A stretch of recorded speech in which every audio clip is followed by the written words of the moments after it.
Hi friends, మీకోసం ఒక మంచి కథ తీసుకొచ్చాను. చూసి నచ్చితే ఒక లైక్, కుదిరితే ఒక కామెంట్, వీలైతే సబ్స్క్రైబ్ తప్పక చేయండి ప్లీజ్. ఇక కథ చూద్దామా?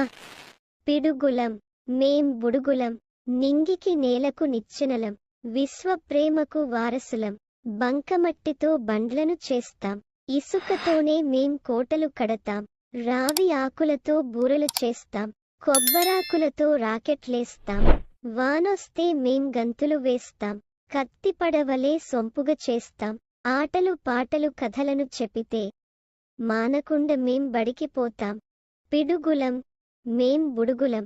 ఈ పాఠం చదివిన వాళ్ళు అందరూ ఒక లైక్ చేయండి. అదే విధంగా ఈ ఛానల్ను సబ్స్క్రైబ్ చేయండి. ఈ పాఠం ఏ సంవత్సరంలో చదివారో గుర్తుంటే కామెంట్ చేయండి. పరమానందయ్య శిష్యులు. పరమానందయ్య గారికి 12 మంది శిష్యులు. వాళ్ళు ఒకరోజు కట్టెల కోసం అడవికి వెళ్లారు. తిరుగు ప్రయాణంలో వాళ్ళు ఒక వాగును దాటవలసి వచ్చింది. అమ్మో, వాగులో మునిగిపోతామేమో అంటూ భయపడ్డారు. మనం ఒకరి చేయి ఒకరం పట్టుకుని వాగు దాటుదాం అన్నాడు ఒకడు. సరే అన్నాడు మరొకడు. అలాగే వారు వాగును దాటారు. శిష్యుల్లో ఒకరికి అందరం వాగుడాటామా అనే అనుమానం వచ్చింది. ఒరే, మీరంతా వరుసలో నిలబడండి, నేను లెక్క పెడతాను అన్నాడు. అందరూ వరుసలో నిలబడ్డారు. 1, 2, 3, 11. ఒరే, 11 మందిమే ఉన్నాం, ఒకడు వాగులో మునిగిపోయాడు అన్నాడు. శిష్యులందరూ ఒకరి తరువాత ఒకరు లెక్కబెట్టారు. ఎన్నిసార్లు లెక్కబెట్టినా సంఖ్య 11 వచ్చింది. మనలో ఒకరు వాగులో మునిగిపోయారు అంటూ అందరూ భోరుభోరున ఏడుస్తూ గురువుగారి దగ్గరకు వెళ్లారు. జరిగిన విషయానికి చెప్పి మళ్లీ భోరున విలపించారు. గురువుగారు అందరినీ తేరిపార చూశారు. శిష్యులను మళ్లీ లెక్క పెట్టమన్నారు. ఒకడు లెక్కబెట్టాడు. మళ్లీ 11 వచ్చింది. గురువుగారు శిష్యులు చేసిన తప్పును గుర్తించారు. వారందరినీ వరుసలో నిలబెట్టి స్వయంగా లెక్కబెట్టారు. శిష్యులు తమ పొరపాటు తెలుసుకొని నవ్వారు. ఈ పాఠం చదివిన వాళ్ళు అందరూ ఒక లైక్ చేయండి. అదే విధంగా ఈ ఛానల్ను సబ్స్క్రైబ్ చేయండి. ఈ పాఠం ఏ సంవత్సరంలో చదివారో గుర్తుంటే కామెంట్ చేయండి. ఎక్కల ఏనుగు. అనగా ఒక రాజు. ఆ రాజుకి ఒక పెద్ద తోట. తోటకు కాపలాదారుడు సూరయ్య, అతని భార్య నరసమ్మ. వారు తోటలోనే కాపురం ఉండేవారు. ఒకరోజు ఉదయం సూరయ్య తోటలో తిరుగుతున్నాడు. ఒకవైపున చెట్లు మేసి ఉండటం గమనించాడు. రాజుగారికి ఇది తెలిస్తే శిక్ష తప్పదేమోనని భయపడ్డాడు. తోటంతా తిరిగాడు. కంచె అంతా బాగానే ఉంది. మరి జంతువులు లోపలికెలా వచ్చాయి? సూరయ్యకు అర్థం కాలేదు. ఆ రోజు నుండి ప్రతి రాత్రి సూరయ్య మాటువేసి కాపలా కాశాడు. పున్నమి రాత్రి వచ్చింది. వెన్నెల పిండారబోసినట్లుంది. సూరయ్య జాగ్రత్తగా చూస్తున్నాడు. ఇంతలో ఒక అద్భుతం జరిగింది. ఆకాశం నుండి ఒక కాంతి నెమ్మదిగా తోటలోకి దిగింది. అది ఒక అందమైన రెక్కల ఏనుగు. మిలమిలా మెరుస్తున్నది. సూరయ్య ఆశ్చర్యానికి అంతులేదు. ఆ ఏనుగు తోటంతా తిరిగింది. తనకు ఇష్టమైన ఆకులన్నీ మేసింది. సూరయ్య ఏనుగును నెమ్మదిగా వెంటాడాడు. ఉదయం కావస్తోంది. ఏనుగు ఒక్కసారిగా ఘంకరించింది. పైకి ఎగిరింది. సూరయ్య గబుక్కున దాని తోక పట్టుకున్నాడు. ఆకాశంలో పయనించాడు. వింతలోకం చేరాడు. అక్కడ ఎటు చూసినా రత్నరాసులే. భవనాలంతా బంగారుమయం. జంతువులు ఆకాశంలో ఎగురుతున్నాయి. పక్షులు మాట్లాడుతున్నాయి. పాములు తోకలపై లేచి పడగలు విప్పి నాట్యం చేస్తున్నాయి. ఆహా, ఎన్ని వింతలు, ఎన్ని మాయలు! సూరయ్య కోరిందే తడవుగా అన్నీ ప్రత్యక్షమయ్యాయి. తనకు కావలసినవన్నీ మూట కట్టుకున్నాడు. పున్నమి రోజు వచ్చింది. ఏనుగు తోక పట్టుకుని భూలోకం చేరాడు. ఈ వింతలన్నీ సూరయ్య ఊరంతా చెప్పాడు. వింత వస్తువులన్నీ చూపాడు. కొంతమంది ఇతని మాటలు నమ్మలేదు. వారందరినీ వింతలోకం తీసుకుపోతానన్నాడు. పున్నమి రోజు రాత్రి వారందరినీ తోటకు రమ్మన్నాడు. పున్నమి రోజు రానే వచ్చింది. అందరూ చూస్తుండగా రెక్కల ఏనుగు తోటలో దిగింది. తనకు కావలసిన మేత మేసింది. ఉదయం కాబోతుండగా ఘీంకరించి పైకి ఎగిరింది. సూరయ్య దాని తోక పట్టుకున్నాడు. అతని కాలును నరసమ్మ, ఆమె కాలు మరొకరు. ఇలా అందరూ వెలాడుతూ ఆకాశంలో ప్రయాణించసాగారు. చివరలో మల్లమ్మ వెలాడుతున్నది. ఆమెకు ఒక సందేహం వచ్చింది. ఓపిక పట్టలేకపోయింది. వింతలోకంలో గుమ్మడికాయలు ఎంత పెద్దవిగా ఉంటాయి అని పైవారిని అడిగింది. వారు తమ పైవారిని అడిగారు. చివరికి ఆ ప్రశ్న సూరయ్యకు చేరింది. సూరయ్య ఉత్సాహాన్ని ఆపుకోలేకపోయాడు. గుమ్మడికాయలు ఇంత పెద్దగా ఉంటాయని చూపబోయి చేతులు చాచాడు. అంతే, ఏమై ఉంటుంది చెప్పుకోండి. ఈ పాఠం చదివిన వాళ్ళు అందరూ ఒక లైక్ చేయండి. అదే విధంగా ఈ ఛానల్ను సబ్స్క్రైబ్ చేయండి. ఈ పాఠం ఏ సంవత్సరంలో చదివారో గుర్తుంటే కామెంట్ చేయండి. పిసినారి ధనయ్య. బాలాపురం గ్రామంలో ధనయ్య అనే పిసినారి ఉండేవాడు. అతడు నేతి వ్యాపారం చేసేవాడు.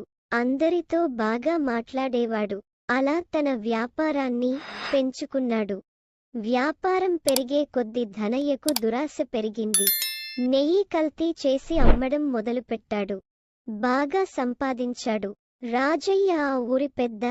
అతని ఇంట్లో పెండ్లి. 6 డబ్బాల నెయ్యి కావాలని రాజయ్య ధనయ్యను అడిగాడు. ధనయ్య ఆయన ఇంటికి కూడా కల్తీ నెయ్యి పంపాడు. ఆ నేతి వంటకాలు తిన్న వారందరికీ వాంతులయ్యాయి. అది తెలుసుకున్న రాజయ్య కోపంతో ధనయ్యను పిలిపించి పంచాయితీ పెట్టాడు. పంచాయితీలో ధనయ్యపై విచారణ జరిగింది. ధనయ్య దోపి అని తేలింది. అతనికి 3 శిక్షలు సూచించారు. ఏదైనా ఒకదానిని ఎన్నుకోమన్నారు. 1000 రూపాయలు జరిమానా చెల్లించమన్నారు. అమ్మో, రూపాయలా? చెల్లించనన్నాడు. 100 కొరడా దెబ్బలు తినమన్నారు. చేత కాదన్నాడు. కల్తీ నెయ్యి 1 కిలో తాగమన్నారు.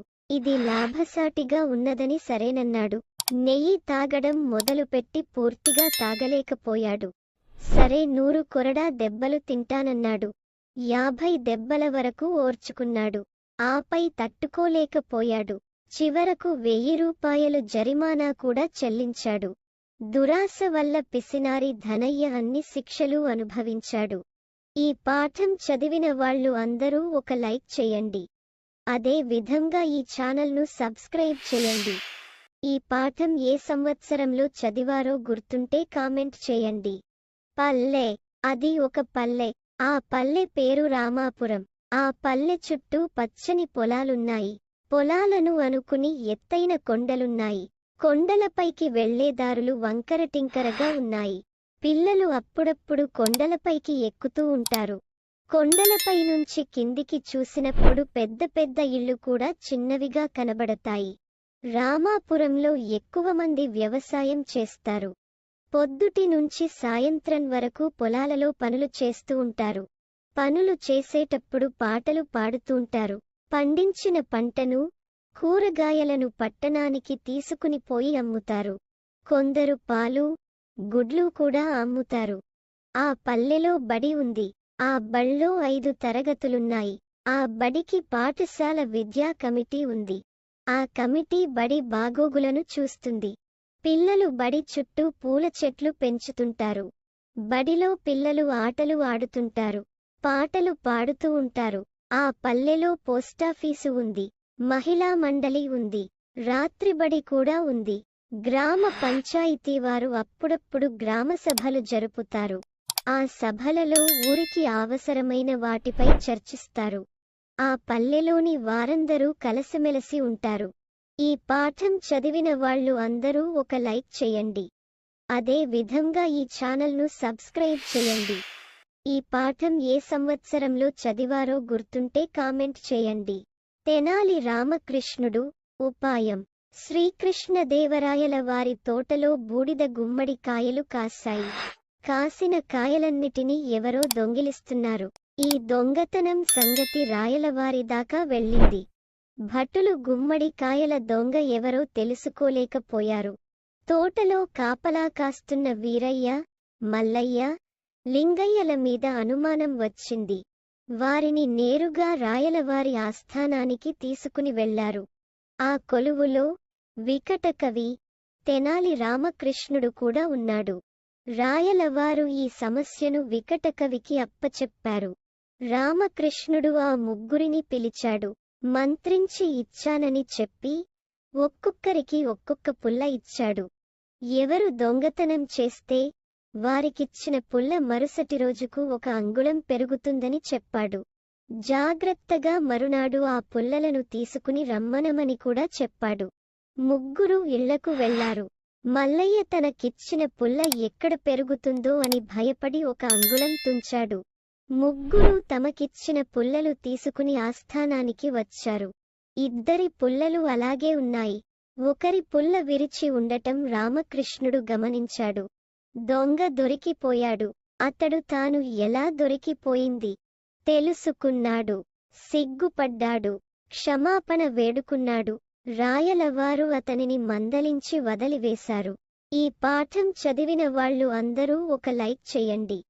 అదే విధంగా ఈ ఛానల్ను సబ్స్క్రైబ్ చేయండి.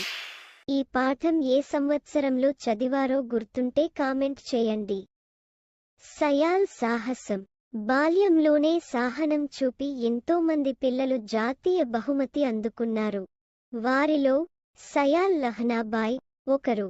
ఆమె గుజరాత్ రాష్ట్రంలో బరాలత గ్రామంలో జన్మించింది. వీరిది ఆదిమవాసి కుటుంబం. ఈమె తండ్రి కార్మికుడు. ఈమెకు 2 సోదరులు, 1 సోదరి.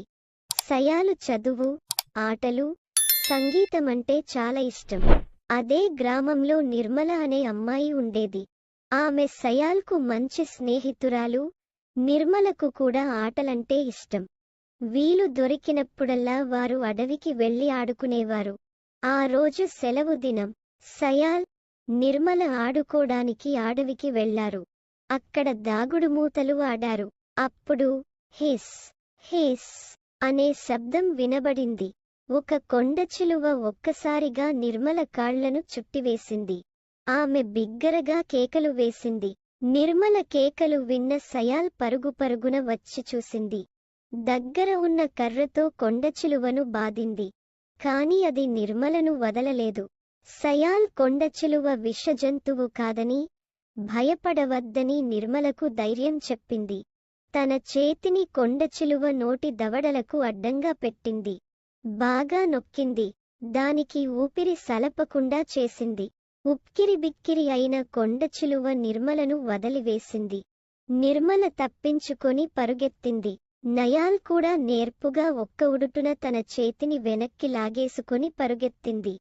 సయాల్ సాహనంతో తనను కాపాడినందుకు నిర్మల కృతజ్ఞతలు తెలిపింది.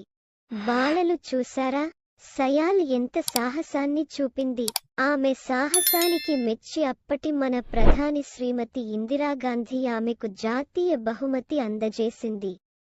ఈ పాఠం చదివిన వాళ్ళు అందరూ ఒక లైక్ చేయండి.